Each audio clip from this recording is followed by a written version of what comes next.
विस्तार से विश्लेषण करेंगे। अक्सर ना ये जो सरकारी आंकड़े होते हैं वो काफी उबाऊ लगते हैं, लेकिन लेकिन उनके पीछे की कहानी बहुत अलग होती है। सही कहा, अगर हम इनके पीछे के लॉजिक और ये नीतियां काम कैसे करती हैं इसे समझ लें तो ये किसी दिलचस्प कहानी से कम नहीं लगते। चलिए इसे समझते हैं। हम्म मुझे लगता है ये जो विरोधाभास है ना, यही सबसे दिलचस्प बात है। जब हम किसी राज्य की नीतियों का गहराई से विश्लेषण करते हैं तो हमें सिर्फ तारीखें या बजट नहीं दिखते।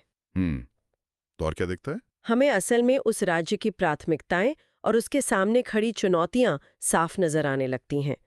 मेरा मानना है कि हर योजना दरअसल एक खास समस्या को सुलझाने का एक टूल होती है, और अगर हम उस मैकेनिज्म को समझ लें तो फिर कुछ भी रटने की जरूरत नहीं पड़ती। बिल्कुल। तो शुरुआत तो नींव से करते हैं जिस पर किसी भी समाज का भविष्य टिका होता है, यानी शिक्षा और रोजगार। हाँ, ये सबसे जरूरी हिस्सा है।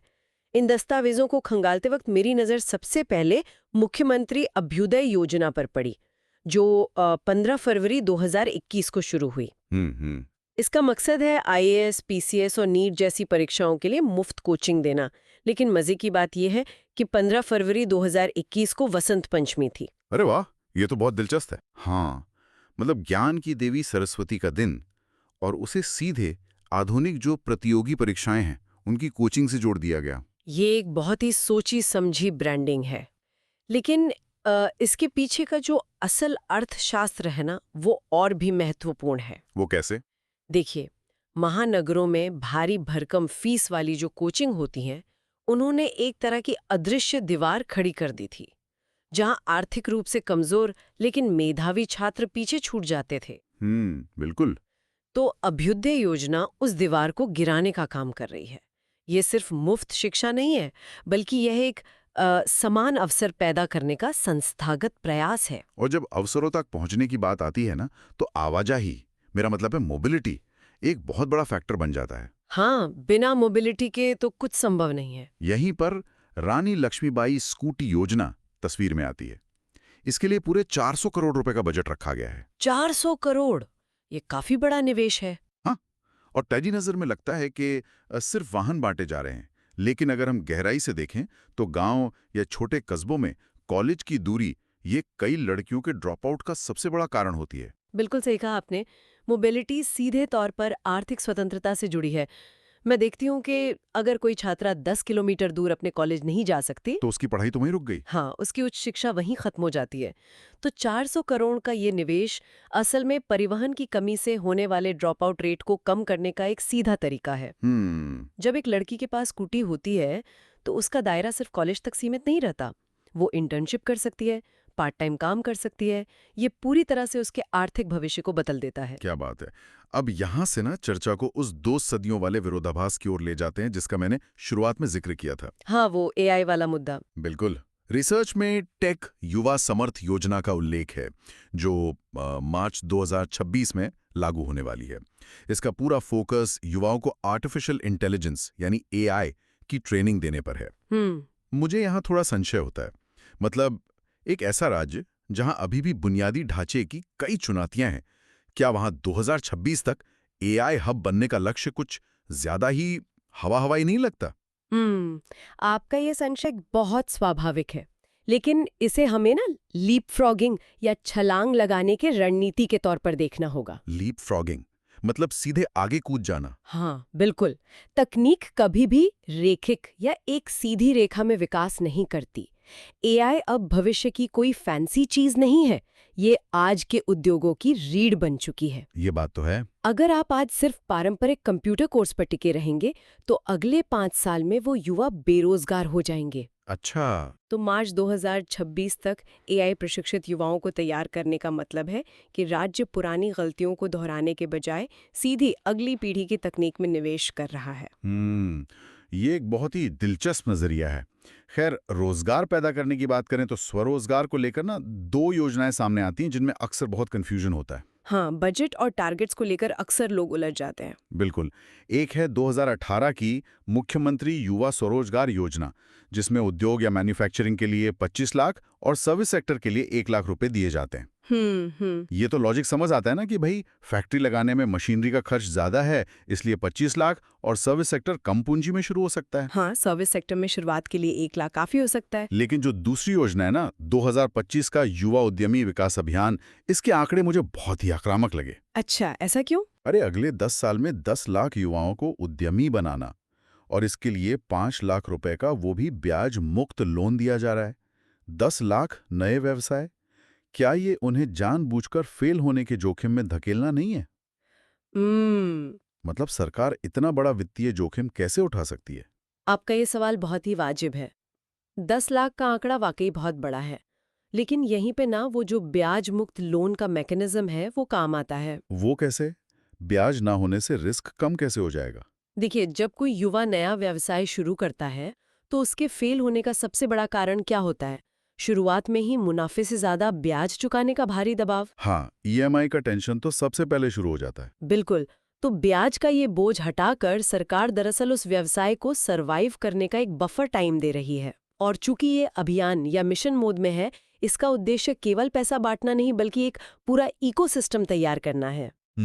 और इसी इकोसिस्टम का एक बड़ा हिस्सा वन डिस्ट्रिक्ट वन प्रोडक्ट या ओडीओपी है ना? हाँ, जो कि 24 जनवरी को शुरू हुआ था। सही कहा, 24 जनवरी यानी यूपी के स्थापना दिवस पर।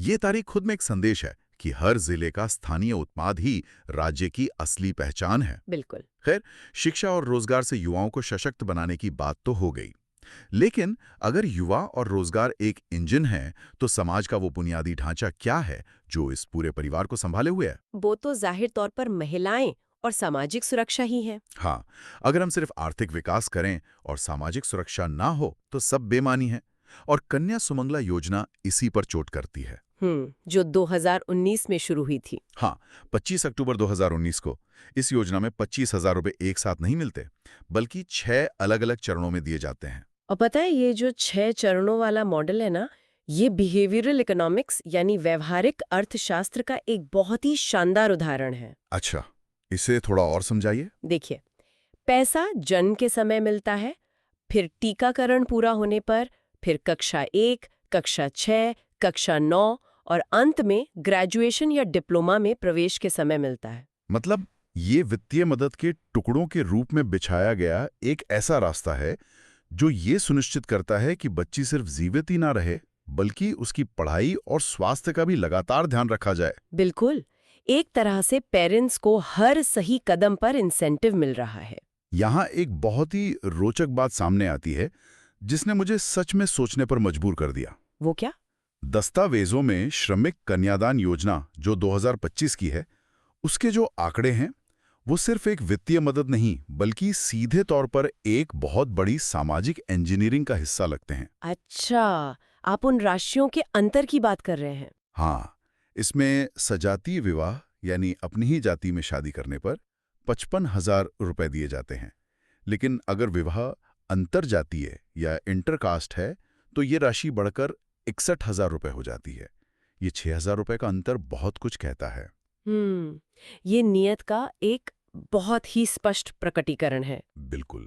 जब एक राज्य नीतिगत स्तर पर अंतरजातीय विवाह के लिए एक वित्तीय प्रीमियम तय करता है ना, तो वो समाज की गहरी जातिगत खाइयों को पाटने का एक संस्थागत प्रयास कर रहा होता है। हाँ, ये सिर्फ पैसे की बात नहीं रह जाती। बिल्कुल, ये सिर्फ शादी का खर्च नहीं है, ये एक ऐसा व्यवहारिक बदलाव लाने की कोशिश है जो पीढ़ियों पुरानी सामाजिक दूरियों को कम कर सके। ये सच में एक बहुत बड़ा कदम है।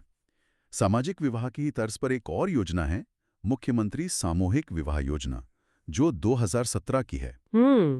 इसमें कम से कम 10 जोड़ों का एक साथ विवाह होना जरूरी है और प्रति जोड़े पर 1 लाख रुपए का बजट है। लेकिन इसका जो ब्रेकडाउन है वो ध्यान देने वाला एक है। हाँ, उसका ब्रेकडाउन काफी स्पेसिफिक है। 60,000 रुपए सीधे वधू के खाते में जाते हैं, 25,000 रुपए उपहार के लिए और 15,000 रुपए आयोजन पर खर्च होते हैं। न्यूनतम 10 जोड़ों की शर्त से मुझे लगता है कि ये आयोजन की लागत को कम करने का एक तरीका है। बिल्कुल, इसे अर्थशास्त्र में इकोनॉमीज ऑफ स्केल कहते हैं। अच्छा? जब आप 10 या उससे ज्यादा शादियां एक साथ करते हैं ना, तो टेंट, भोजन और व्यवस्था का जो प्रति व्यक्ति खर्च है वो बहुत कम हो जाता है। हाँ, वो थोक के भाव वाला लॉजिक हो गया। सही कहा। लेकिन इसमें सबसे अहम बात है 60,000 रुपए का सीधे वधू के बैंक खाते में जाना। ये उस नवविवाहित महिला के हाथ में एक वित्तीय नियंत्रण देता है जो अक्सर पारंपरिक विवाहों में उसके पास नहीं होता। ये बहुत जरूरी पॉइंट है। और महिलाओं की सुरक्षा की बात हो ना, तो 24 जून 2017 को शुरू हुई मुखबिर योजना का जिक्र करना बहुत जरूरी है। भ्रूण हत्या रोकने वाली योजना। हाँ, इसमें कुल 2 लाख रुपए का इनाम है। 1 लाख डमी मरीज को, 60,000 मुखबिर को और 40,000 सहायक को। जब मैंने इसे पढ़ा ना, तो मुझे लगा कि ये तो पूरे समाज को ही एक डिसेंट्रलाइज्ड सर्वेलेंस सिस्टम यानी विकेंद्रीकृत निगरानी तंत्र में बदलने जैसा है। ये एनालॉजी बहुत सटीक है। देखिए, कन्या भ्रूण हत्या कोई एक व्यक्ति नहीं करता।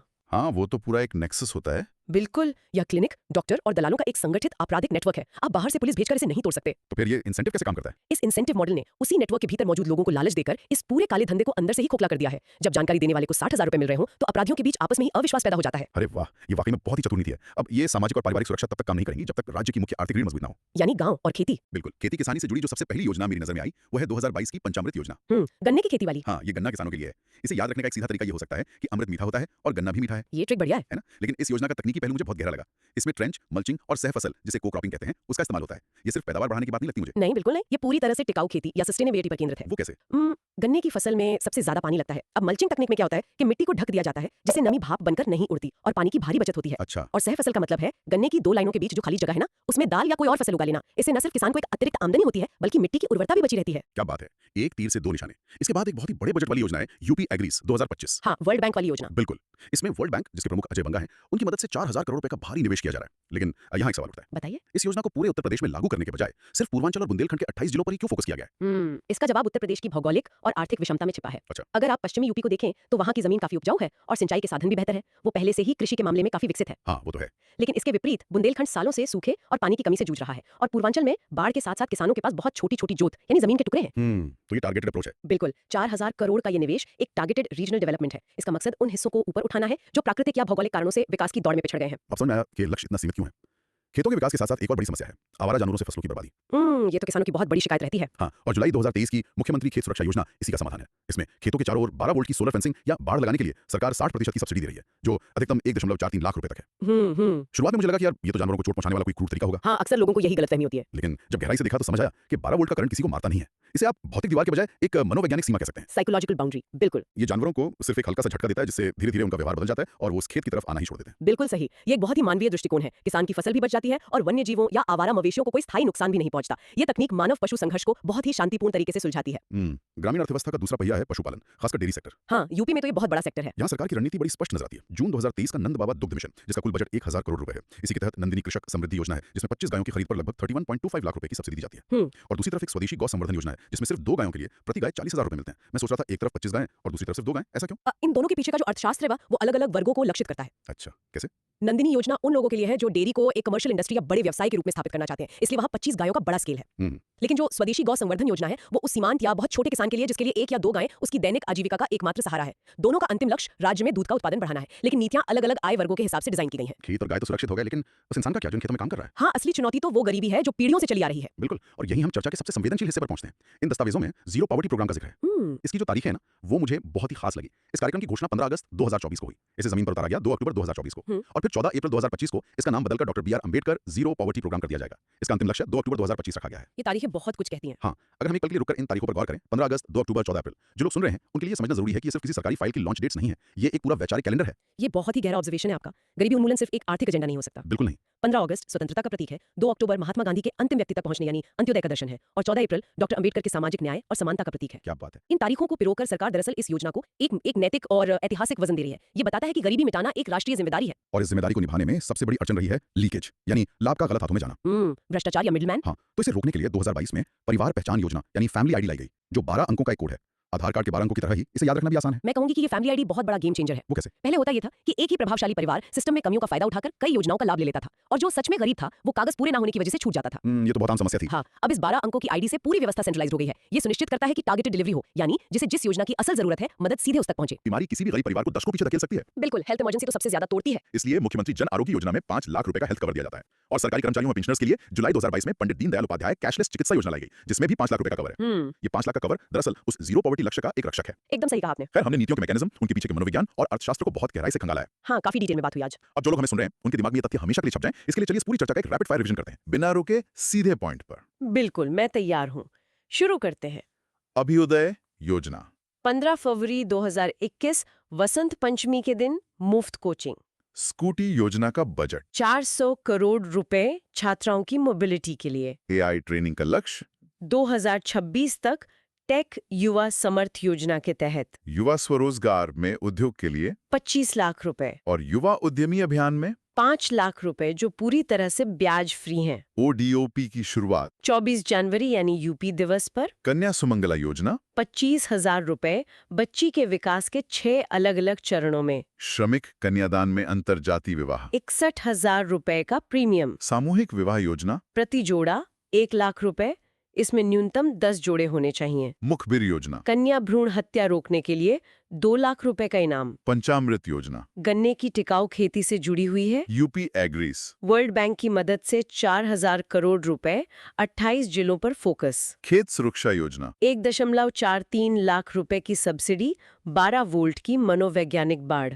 नंद बाबा मिशन। 25 गांवों पर सब्सिडी। स्वदेशी गौ संवर्धन। सीमांत किसानों के लिए 40,000 रुपए प्रति गाय। Zero poverty programme. स्वतंत्रता दिवस, गांधी जयंती और अंबेडकर जयंती जैसी ऐतिहासिक तारीखों से जुड़ा हुआ फैमिली आईडी। आधार की तरह 12 अंकों का कोड। और अंत में दोनों हेल्थ कवर। 5 लाख रुपए की स्वास्थ्य सुरक्षा। बहुत ही शानदार। जो लोग इस चर्चा के साथ बने हुए हैं, मुझे पूरा यकीन है कि उनके लिए इस सिर्फ सरकारी फाइल के नीरस आंकड़े नहीं रह गए हैं। हाँ, मुझे भी यही लगता है। हर नंबर के पीछे की एक पूरी रणनीति है जो अब बिल्कुल साफ हो चुकी होगी। बिल्कुल। लेकिन इस पूरी गहन चर्चा को समाप्त करने से पहले मैं आपको एक विचार के साथ छोड़ना चाहता हूँ। तो इस सब का असल मतलब क्या है? हमने अभी देखा कि कैसे 2026 के AI ट्रेनिंग लक्ष्यों और 12 अंकों वाली फैमिली